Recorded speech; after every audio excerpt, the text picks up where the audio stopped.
long before the world had ever learned to tremble at the name of Jack the Ripper, or whispered of the foggy horrors of Whitechapel. The dusty and ambitious city of Austin, Texas was already serving as the stage for a nightmare that would redefine the very concept of American horror, a terrifying saga that began in the dying days of 1884 when the city was standing on the precipice of modernity,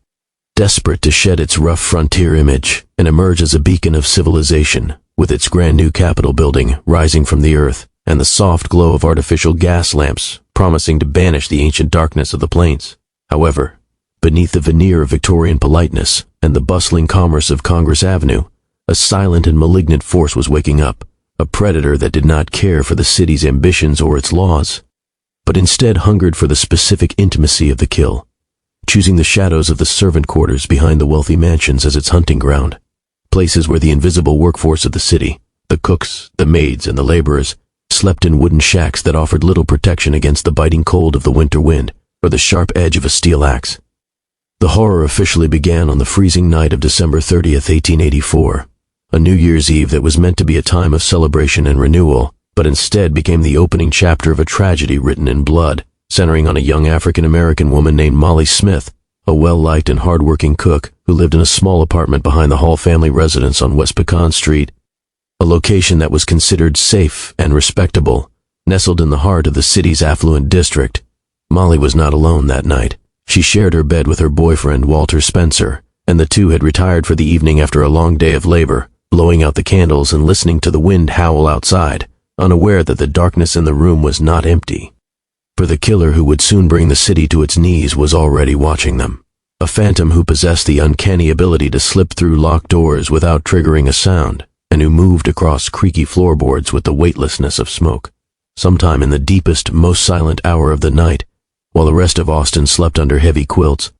the intruder struck with a violence that was both sudden and surgically precise, bringing a heavy axe down upon the skull of Walter Spencer as he slept, a blow meant to incapacitate but not immediately kill, leaving him writhing in a pool of his own blood, while the killer turned his full, terrifying attention to Molly. What happened next was not merely a murder but a ritual, for the killer did not simply end her life in the bed. He dragged her screaming body out of the warm room, across the rough threshold, and into the freezing mud of the backyard, a journey of terror that left a trail of crimson against the winter frost, and it was there, under the cold and indifferent gaze of the stars, that he finished his gruesome work with the axe he had stolen from the property's own shed, hacking at her with a frenzy that suggested a deep personal hatred or a madness that defied human understanding. The brutality of the scene that greeted the dawn was something the local authorities were completely unprepared to process when the neighbors, alerted by the eerie silence or perhaps the intuition that something was wrong, finally discovered the body. They found Molly posed in a way that felt deliberate, a mocking display of death that chilled the blood of even the hardened Civil War veterans who served on the police force. The tragedy was compounded by the immediate and blinding prejudice of the era, for the sheriff and his deputies, unable to comprehend the idea of a serial predator hunting for sport, immediately fixed their suspicions on the surviving boyfriend, Walter Spencer, ignoring his grievous head wounds and his incoherent grief to label the crime a domestic dispute,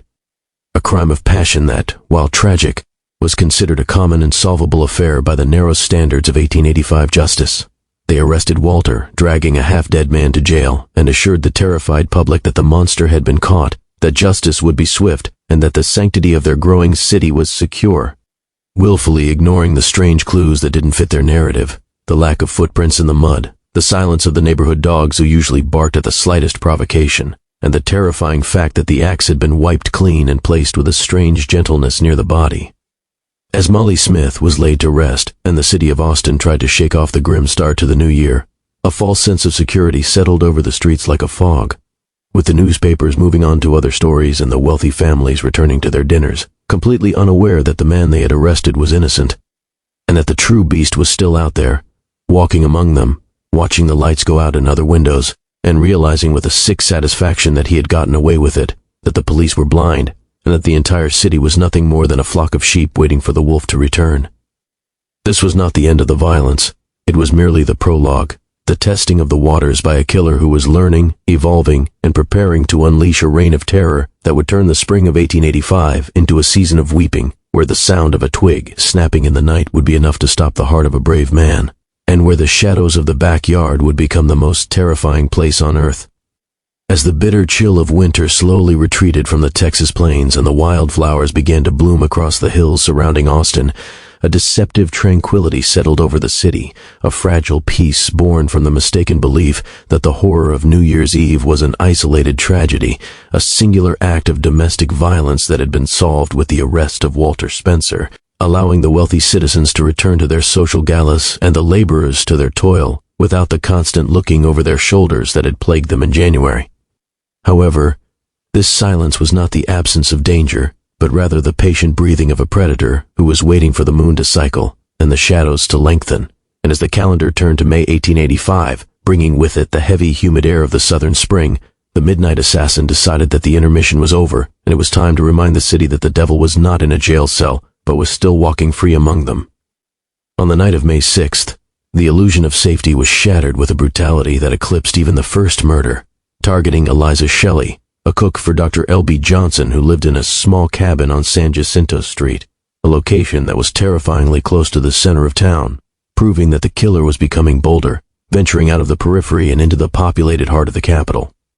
On the night of May 6th, the illusion of safety was shattered with a brutality that eclipsed even the first murder, targeting Eliza Shelley, a cook for Dr. L.B. Johnson who lived in a small cabin on San Jacinto Street, a location that was terrifyingly close to the center of town, proving that the killer was becoming bolder, venturing out of the periphery and into the populated heart of the capital.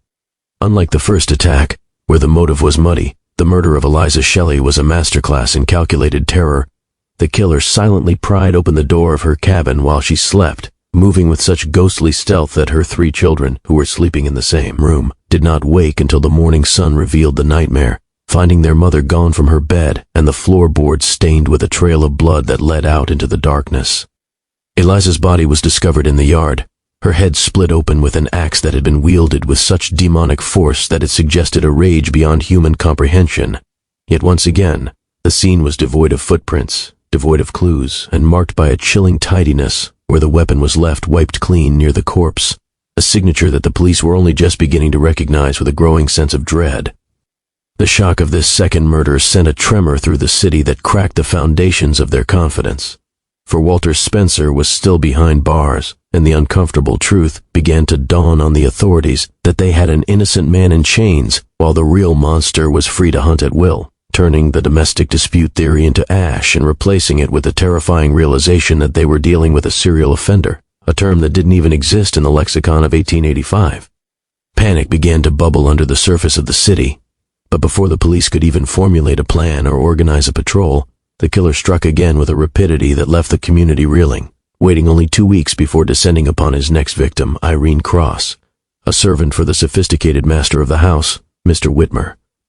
On the night of May 22nd, amidst the cacophony of a spring thunderstorm that masked the sound of his approach, the assassin entered Irene's quarters and unleashed a fury that was distinct from the previous attacks, using not just an axe but a sharp knife to inflict wounds so grievous that they bordered on surgical dissection, attacking her arm and head with a frenzy that suggested he was experimenting, trying to find the most efficient way to extinguish a life. Irene was found alive the next morning, clinging to existence by a thread, but the severity of her wounds was too great, and she succumbed to the darkness without ever being able to whisper the name or the face of the man who had stood over her bed. With 3 women dead in 5 months, the denial that had shielded the city evaporated instantly, replaced by a hysteria that bordered on madness. The newspapers, which had previously downplayed the events, now screamed headlines about a fiend and a night demon, while the city marshal and the mayor found themselves besieged by terrified citizens demanding answers that they simply did not have. The investigation that followed was a chaotic fumbling in the dark, revealing the utter inadequacy of 19th century police work against a disorganized killer.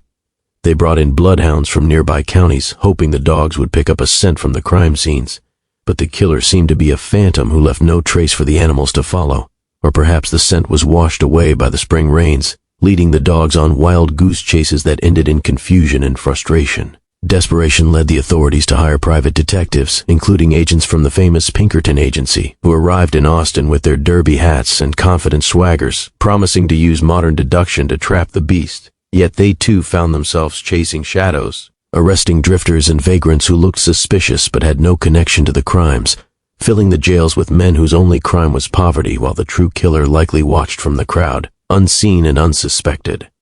As the spring turned into the scorching heat of summer, the atmosphere in Austin transformed into a siege mentality. Servant women refused to sleep in their quarters, begging their employers to let them sleep on the floors of the main houses, huddled together in fear, while the men of the city began to arm themselves, sales of revolvers and shotguns skyrocketing as every shadow in the backyard and every rustle of leaves became a potential threat. The racial tension in the city pulled tight like a wire, with the police harassing the African American community for leads, convinced that the killer must be one of their own, blinding themselves to the possibility that the predator could be a white man, a traveler, or even a respected member of society, a bias that the killer used to his advantage, slipping through the cracks of their prejudice time and time again. As part 2 of this tragedy draws to a close, the city of Austin stands on the brink of a long, hot summer, exhausted, terrified, and dangerously paranoid, unaware that the killer is not finished, that he is merely emboldened by their fear, and that the violence of the spring was just the warm-up for a season of slaughter that would test the sanity of every man, woman, and child who dared to close their eyes when the sun went down. By the time the relentless Texas sun had fully claimed the sky in the summer of 1885, turning the dusty streets of Austin into an oven where the heat radiated from the ground in shimmering waves, the city had devolved into a state of psychological siege, where the oppressive temperature was matched only by the suffocating weight of fear that hung over every rooftop and porch. The servant girl annihilator, as the press had grimly christened him, had become more than just a criminal. He was now a mythic boogeyman, a presence that seemed to be everywhere at once, lurking in the cornfields, hiding in the dry creek beds, and watching from the shadows of the very alleyways that the police patrolled with useless vigilance.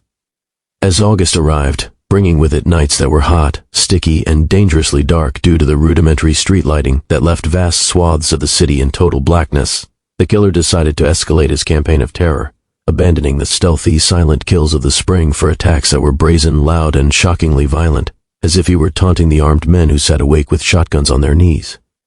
The nightmare reached a fever pitch on the night of August 30th, when the killer targeted Gracie Vance and her boyfriend, Orange Washington, who were living in a small cabin on the property of a prominent local judge, a location that should have been safe due to its proximity to authority and the number of people nearby. Unlike the previous murders where the victims were killed in their sleep without a sound, this attack was a chaotic struggle for survival. The intruder broke into the cabin just after midnight, and the ensuing violence was so loud that it woke the neighbors and the people in the main house, who heard the sickening sounds of a struggle, the thud of blows and the screams of the dying. Yet by the time they gathered the courage to light their lanterns and rush to the scene, a delay of only a few minutes, the killer had already vanished. The scene they found was a slaughterhouse that defied description. Gracie Vance had been dragged out of the window and bludgeoned to death in the yard, her head crushed with a stone found on the property, while Orange Washington lay dying inside, his skull fractured by an axe, marking the first time a man had been killed outright in the attacks, shattering the assumption that only women were the targets. The fact that the killer had managed to brutally murder 2 people amidst a screaming struggle and then escape into the cornfields without being seen by the responding neighbors felt impossible, fueling the rumors that he was not a man of flesh and blood, but a spirit who could dissolve into the air or turn into a dog to trot away unnoticed. This double murder broke the dam of public restraint, and the following week saw Austin descend into absolute chaos where the line between justice and hysteria was completely erased. The police, humiliated and desperate to show results, began a dragnet that can only be described as a haphazard persecution of the innocent, arresting over a dozen men in a single week, mostly African Americans, simply for being out at night or looking nervous when questioned. The jails became so overcrowded that prisoners were kept in the corridors, and the courthouse was surrounded daily by angry mobs demanding a hanging, demanding that someone pay for the blood on the streets, regardless of whether they were guilty or not. Vigilante committees formed in every neighborhood, groups of armed citizens who patrolled their own blocks with itchy trigger fingers, leading to tragic incidents of friendly fire where nervous neighbors shot at shadows or at each other, proving that the killer didn't need to strike every night to destroy the city. He simply had to let their own fear do the work for him. The governor of Texas and the city council, realizing that the local police were outmatched, offered massive rewards for the capture of the assassin, attracting bounty hunters and con artists from across the frontier who flooded the city with false leads and fake confessions, turning the investigation into a circus, while the true predator remained elusive. During this period of intense scrutiny, A disturbing realization began to take root among the detectives. The killer's methods were evolving. He was no longer just killing, he was posing. He was spending time at the crime scenes, washing his hands in the basins, and sometimes leaving items behind, suggesting a comfort level that terrified the psychologists of the day. As September approached, the killer suddenly went dormant again, a silence that was perhaps more terrifying than the violence because it forced the city to wait, to wonder if he had moved on or if he was simply watching them panic, feeding on their terror like a parasite. The summer of 1885 ended not with a capture, but with a city that was mentally broken, exhausted from sleepless nights, and deeply divided by suspicion, unaware that the cooling temperatures of autumn were not bringing relief, but were merely setting the stage for the final gruesome act of the year, where the killer would shatter the last remaining boundary, the line between the servant quarters and the master's bedroom, and prove that no amount of money or social standing could protect against the edge of his axe. As the calendar pages turned from the sweltering heat of summer into the crisp, cooling winds of autumn in 1885, a strange and deceptive silence descended upon the city of Austin, a period of nearly 3 months where the axe remained dry, and the shadows of the backyard held no monsters, leading the exhausted citizens to cautiously believe that perhaps their prayers had been answered. That the servant girl annihilator had drifted away like a bad storm, or had died in some unmarked grave on the frontier, allowing the city to slowly unclench its fists and prepare for the holy season of Christmas with a renewed sense of hope and normalcy. The shops on Congress Avenue were decorated with festive greenery, families planned their holiday feasts, and the terror of the spring and summer began to feel like a fading nightmare. But this tranquility was merely a cruel illusion, a theatrical pause orchestrated by a killer who was patiently waiting for the moment when the city's guard was at its lowest so he could deliver a blow that would shatter the soul of the community forever. On the night of December 24th, Christmas Eve, the weather was damp and foggy, shrouding the gaslights in a misty halo as the faithful attended midnight mass. And children went to sleep dreaming of presents, unaware that the devil had returned to collect his own tithe. The truce ended just before midnight at the home of Susan Hancock, a respected white woman living with her husband Moses in a modest home near the creek, marking a terrifying evolution in the killer's pathology. Until this moment, he had almost exclusively targeted African-American servant women sleeping in detached cabins. But now, he had crossed the invisible line of race and class, boldly entering the main house of a white family. The intruder slipped into the Hancock residence with his signature silence, attacking Susan while she lay in her bed, dragging her through the house and out into the yard in a horrific reenactment of his previous rituals, leaving her dying in the mud with her skull crushed by a piece of timber he had found nearby. While her husband Moses claimed to have slept through the initial attack, a claim that would later ruin his life as the suspicious town turned on him. But the horror of that night was not limited to a single tragedy, in a twist that defies all logic and remains the central mystery of the case. While the doctors were still rushing to the side of the dying Susan Hancock, and the first cries of alarm were being raised, the killer struck again. Less than an hour later, and more than a mile away, at the grand residence of the Phillips family. Eula Phillips was the crown jewel of the tragedy, a young, beautiful socialite of 17, the wife of James Phillips, living in one of the city's wealthier neighborhoods.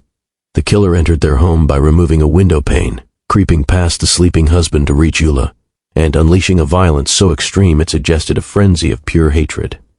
Crushing her skull with an axe and dragging her body into the backyard to pose her under the weeping sky, just as he had done to Molly Smith a year prior.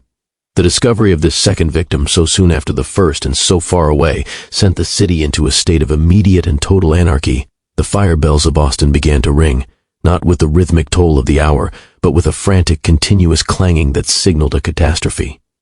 waking the entire population and sending thousands of men pouring into the streets, half-dressed and armed with rifles, shotguns, and makeshift clubs, screaming that the midnight demon was everywhere at once. The sheer impossibility of one man committing 2 such brutal, labor-intensive murders in 2 different locations within the span of 60 minutes birthed a new terror, the idea that perhaps there was not one killer, but a gang,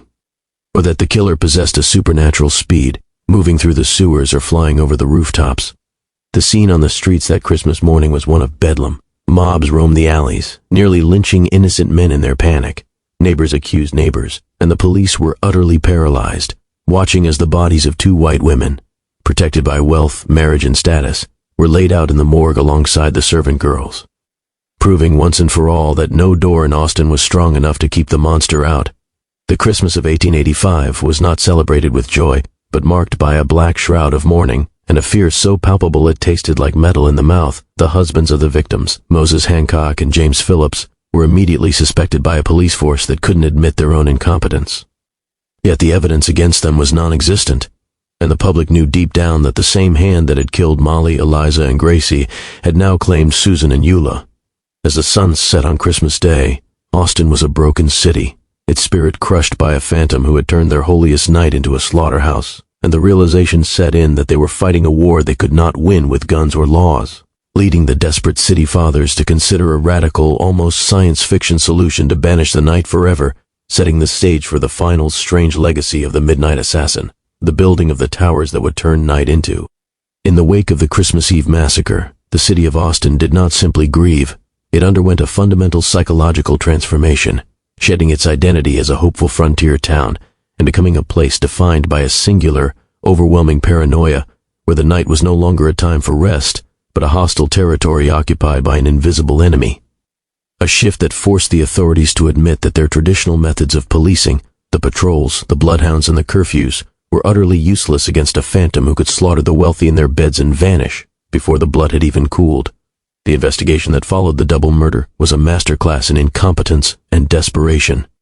Unable to catch the true culprit and facing a populace on the verge of revolt, the police and the district attorney turned their sights on the easiest targets, the grieving husbands of the victims, Moses Hancock and James Phillips, dragging these broken men through humiliating trials in a frantic attempt to close the case and restore order.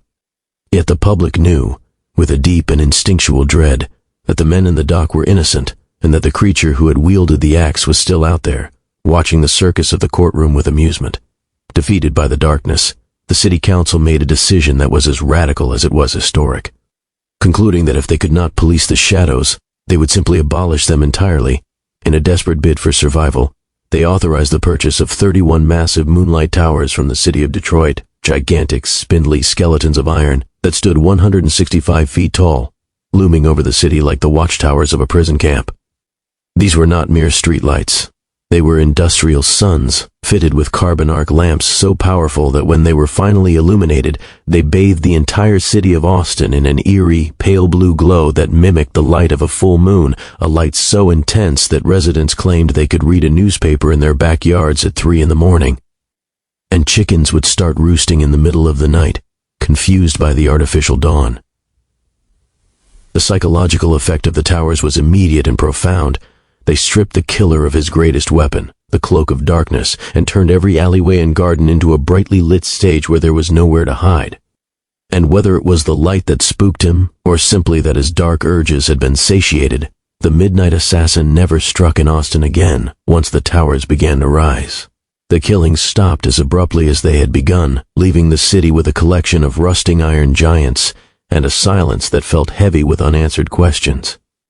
For the monster had not been caught, nor killed, nor identified. He had simply evaporated into the mist of history. But the story does not end in Texas, for the cessation of violence in Austin was followed by a chilling postscript that has haunted criminologists for over a century. Just 3 years later, in the autumn of 1888, the fog-choked streets of Whitechapel, London, became the hunting ground for a killer the world would come to know as Jack the Ripper, a predator whose methods bore a terrifying resemblance to the Austin Phantom. The stealth, the hatred of women, the surgical mutilation, and the ability to vanish into thin air. Modern profiling and historical records have unearthed a disturbing theory that links the two cities. Detectives have noted that a Malay cook named Maurice, who had been a suspect in Austin and had worked at the Pearl House Hotel near the crime scenes, vanished from Texas shortly after the towers went up. And records suggest a man matching his description appeared in London just before the Ripper murders began, raising the terrifying possibility that the servant girl annihilator and Jack the Ripper were the same man, a traveling merchant of death, who honed his skills in the open spaces of the American West before taking his masterpiece to the crowded slums of England.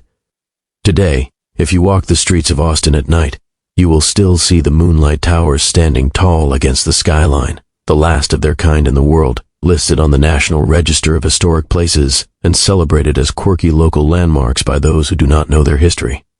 But for those who know the truth, they are not monuments to progress, they are monuments to fear, giant iron nightlights left burning by a terrified city that was once hunted by the devil himself, standing as a permanent warning that the darkness is patient, that the monster was never caught, and that the only reason we are safe is because we learn to never, ever let the lights go out again.